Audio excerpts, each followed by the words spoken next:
International Character of the October Revolution by Joseph Stalin, on the occasion of the 10th anniversary of the October Revolution, November 1927.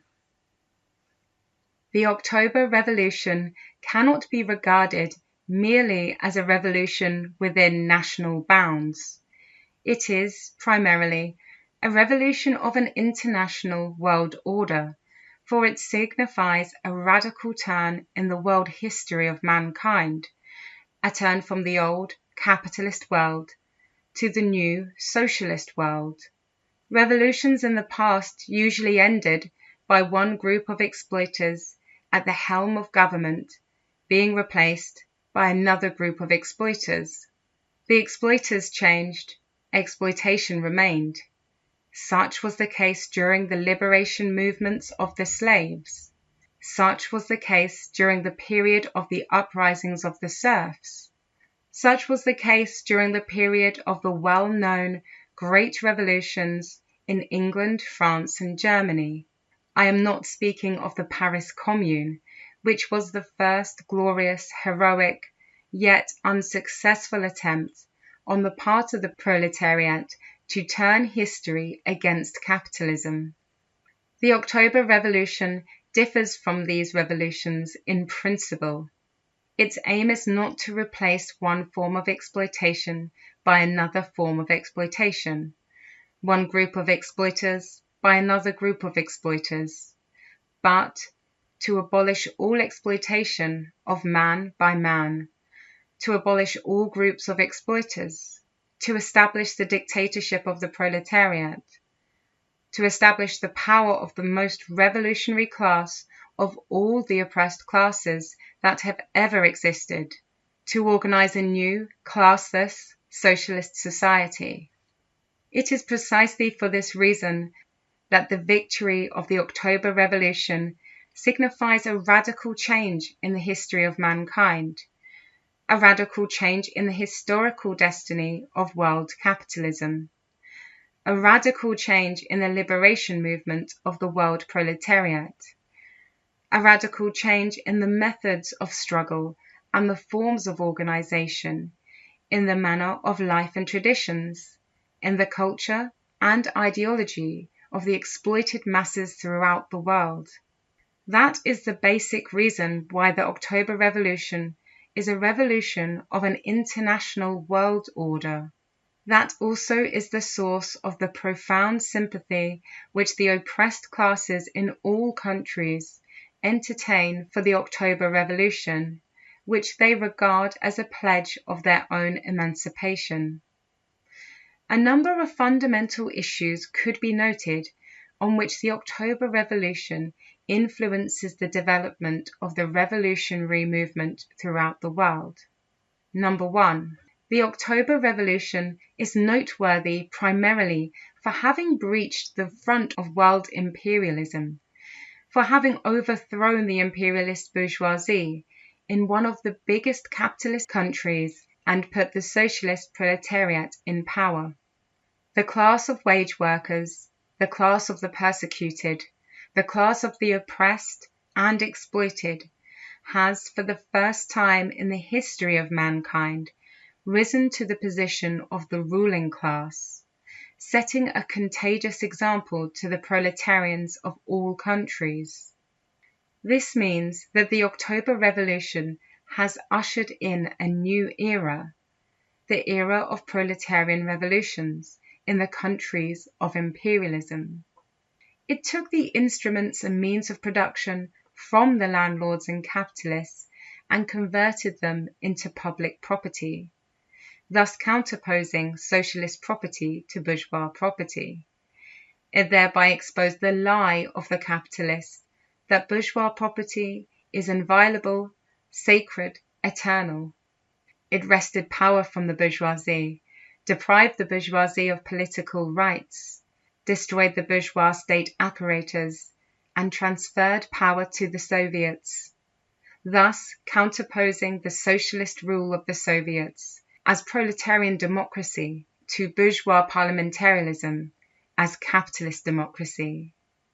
Lefagre was right when he said, as far back as 1887, that on the morrow of the revolution, all former capitalists will be disenfranchised.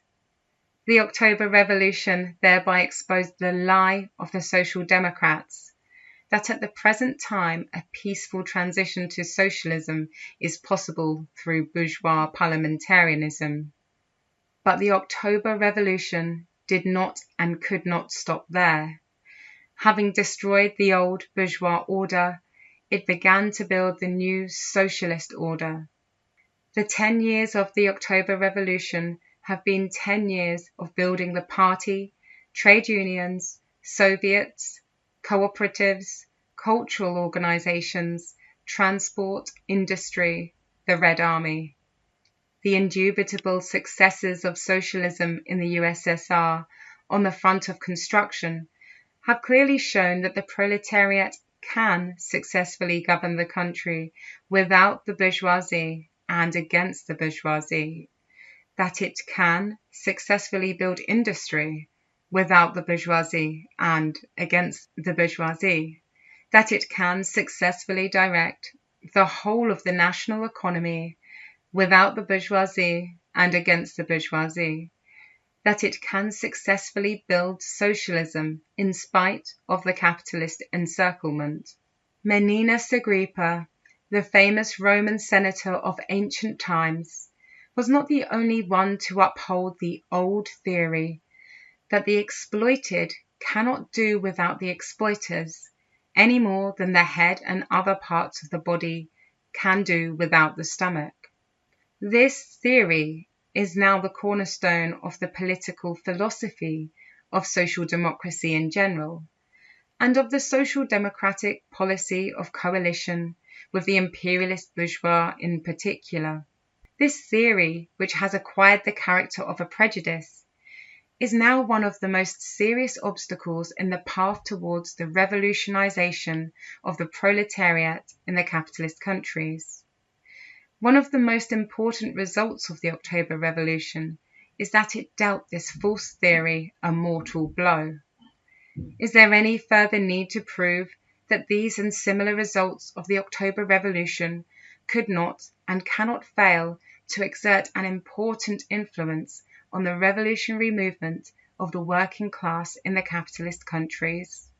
Such generally known facts as the progressive growth of communism in the capitalist countries, the growing sympathy of the proletarians of all countries for the working class of the USSR, and finally, the many workers' delegations that come to the land of Soviets, prove beyond doubt that the seeds sown by the October Revolution are already beginning to bear fruit. Number 2. The October Revolution has shaken imperialism, not only in the centers of its domination, not only in the metropolises. It has also struck at the rear of imperialism, its periphery, having undermined the rule of imperialism in the colonial and dependent countries. Having overthrown the landlords and the capitalists, the October Revolution broke the chains of national and colonial oppression and freed from it, without exception, all the oppressed peoples of a vast state. The proletariat cannot emancipate itself unless it emancipates the oppressed peoples. It is a characteristic feature of the October Revolution that it accomplished these national colonial revolutions in the USSR not under the flag of national enmity and conflicts among nations, but under the flag of mutual confidence and fraternal rapprochement of the workers and peasants of the various peoples in the USSR, not in the name of nationalism, but in the name of internationalism. It is precisely because the national colonial revolutions took place in our country under the leadership of the proletariat and under the banner of internationalism, that pariah peoples, slave peoples, have for the first time in the history of mankind risen to the position of peoples that are really free and really equal, thereby setting a contagious example to the oppressed nations of the whole world.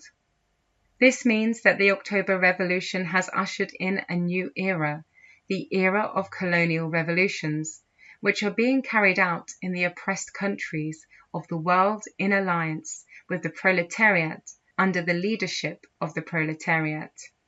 It was formerly the accepted idea that the world has been divided from time immemorial into inferior and superior races, into blacks and whites, of whom the former are unfit for civilization and are doomed to be objects of exploitation, while the latter are the only bearers of civilization, whose mission it is to exploit the former. The legend must now be regarded as shattered and discarded.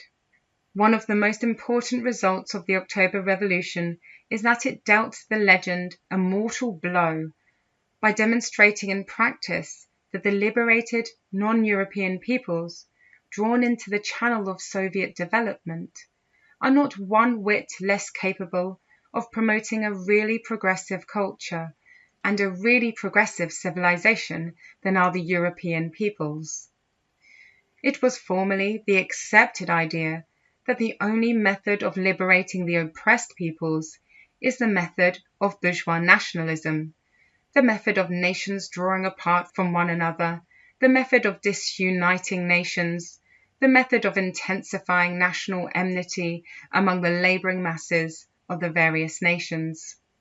That legend must now be regarded as refuted. One of the most important results of the October Revolution is that it dealt that legend a mortal blow by demonstrating in practice the possibility and expediency of the proletarian internationalist method of liberating the oppressed peoples as the only correct method, by demonstrating in practice the possibility and expediency of a fraternal union of the workers and peasants of the most diverse nations, based on the principles of voluntariness and internationalism. The existence of the Union of Soviet Socialist Republics, which is the prototype of the future integration of the working people of all countries in a single world economic system, cannot but serve as direct proof of this.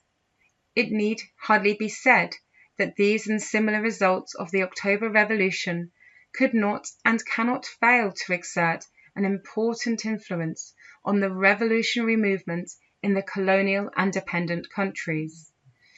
Such facts as the growth of the revolutionary movement of the oppressed peoples in China, Indonesia, India, etc., and the growing sympathy of these peoples for the USSR unquestionably bear this out. The era of tranquil exploitation and oppression of the colonies and dependent countries has passed away. The era of liberating revolutions in the colonies and dependent countries, the era of the awakening of the proletariat in these countries, the era of its hegemony in the revolution has begun. Number 3.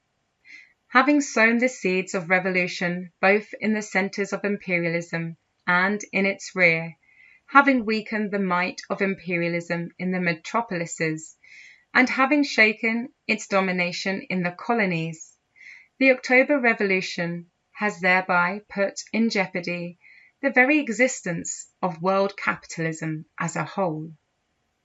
While the spontaneous development of capitalism in the conditions of imperialism has passed, owing to its unevenness, owing to its inevitability of conflicts and armed collisions, owing, finally, to the unprecedented imperialist slaughter into the process of the decay and the dying of capitalism, to the unprecedented imperialist slaughter into the process of the decay and the dying of capitalism. The October Revolution and the resultant dropping out of a vast country from the world system of capitalism could not but accelerate this process, undermining, bit by bit, the very foundations of world imperialism. More than that, while shaking imperialism, the October Revolution has at the same time created, in the shape of the first proletarian dictatorship, a powerful and open base for the world's revolutionary movement, a base such as the latter never possessed before, and on which it now can rely for support. It has created a powerful and open center of the world revolutionary movement, never possessed before, and around which it can now rally, organizing a united revolutionary front of the proletarians and of the oppressed peoples of all countries against imperialism. This means, firstly, that the October Revolution inflicted a mortal wound on world capitalism from which the latter will never recover. For that very reason, capitalism will never recover the equilibrium and stability that it possessed before October. Capitalism may become partly stabilized. It may rationalize its production, turn over the administration of the country to fascism, temporarily hold down the working class, but it will never recover the tranquility, the assurance, the equilibrium, and the stability that it flaunted before, for the crisis of world capitalism has reached the stage of development when the flames of revolution must inevitably break out, now in the centers of imperialism, now in the periphery, reducing to naught the capitalist patchwork and daily bringing nearer the fall of capitalism. Exactly as in the well-known fable, when it pulled its tail out of the mud, its beak got stuck. When it pulled its beak out, its tail got stuck. This means, secondly, that the October Revolution has raised to such a height the strength and importance, the courage and the fighting preparedness of the oppressed classes of the whole world as to compel the ruling classes to reckon with them as a new important factor. Now the labouring masses of the world can no longer be regarded as a blind mob groping in the dark and devoid of prospects, for the October Revolution has created a beacon which illumines their path and opens up prospects for them, whereas formerly there was no worldwide open forum from which the aspirations and strivings of the oppressed classes could be expounded and formulated. Now such a forum exists in the shape of the first proletarian dictatorship. There is hardly room for doubt that the destruction of this forum would for a long time cast the gloom of unbridled black reaction over the social and political life of the advanced countries. It cannot be denied that the very existence of a Bolshevik state puts a curb upon the dark forces of reaction, thus helping the oppressed classes in their struggle for liberation. It is this that explains the savage hatred which the exploiters of all countries entertain for the Bolsheviks. History repeats itself, though on a new basis.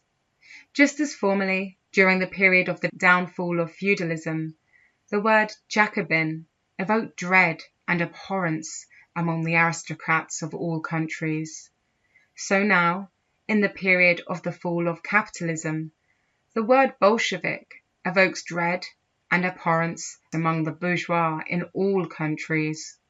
And conversely, just as formerly Paris was the refuge and school for the revolutionary representatives of the rising bourgeoisie, so now Moscow is the refuge and school for the revolutionary representatives of the rising proletariat. Hatred for the Jacobins did not save feudalism from collapse. Can there be any doubt that hatred of the Bolsheviks will not save capitalism from its inevitable downfall? The era of the stability of capitalism has passed away, carrying away with it the legend of the indestructibility of the bourgeois order. The era of the collapse of capitalism has begun. Number 4. The October Revolution cannot be regarded merely as a revolution in the sphere of economic and social-political relations.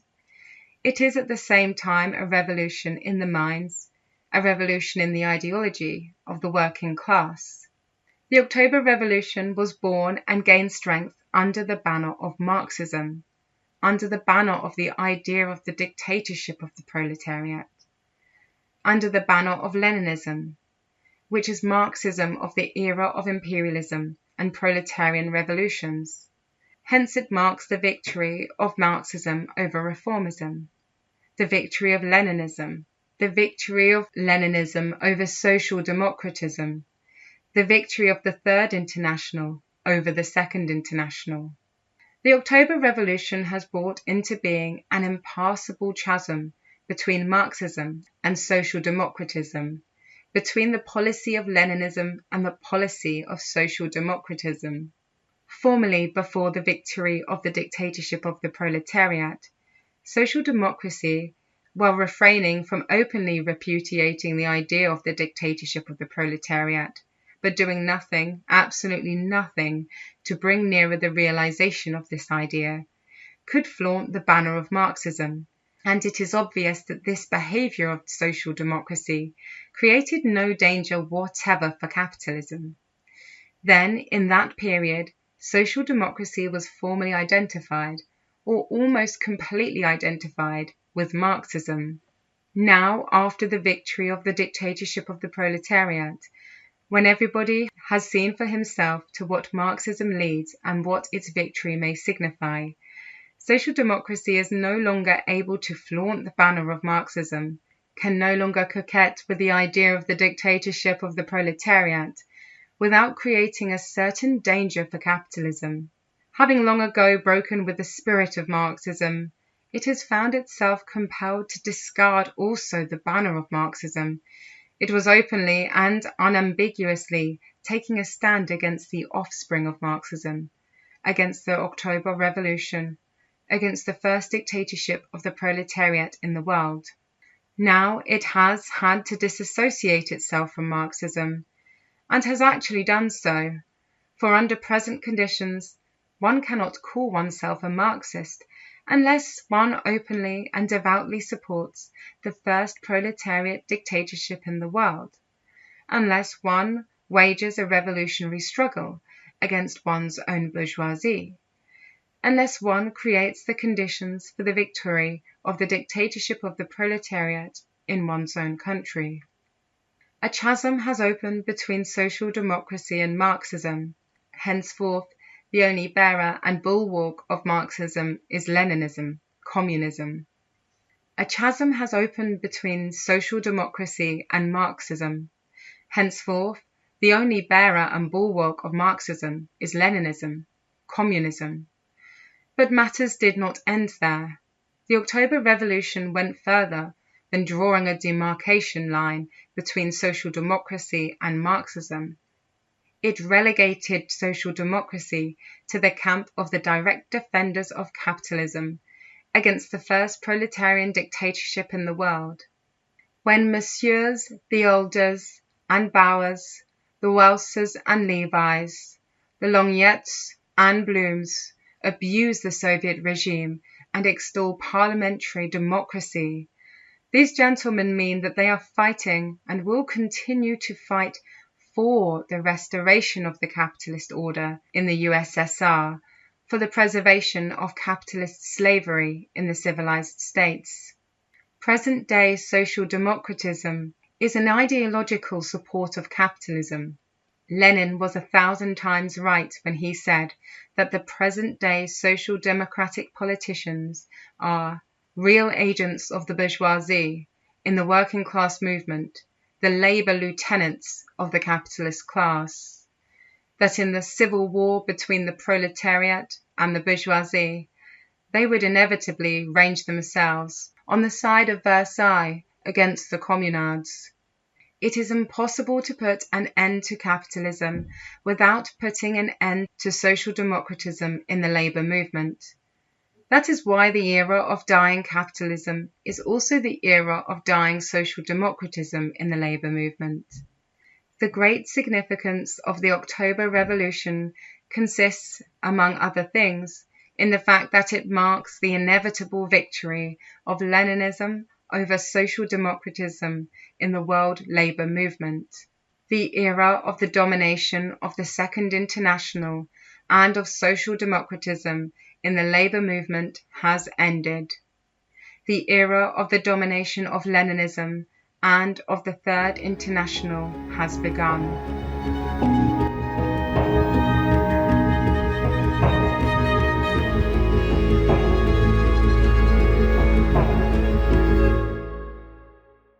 Thanks for listening to Proletarian Radio. We aim to bring you the best Marxist analysis on current affairs, revolutionary history, and theory. Do like, comment, subscribe, and share our content to help us reach the widest possible audience. We are a small organization with limited resources, and we need workers' support if we are to grow and fulfill our mission. If you are able to make a one-off or regular donation, no matter how small, please visit our website at thecommunists.org and register as a supporter.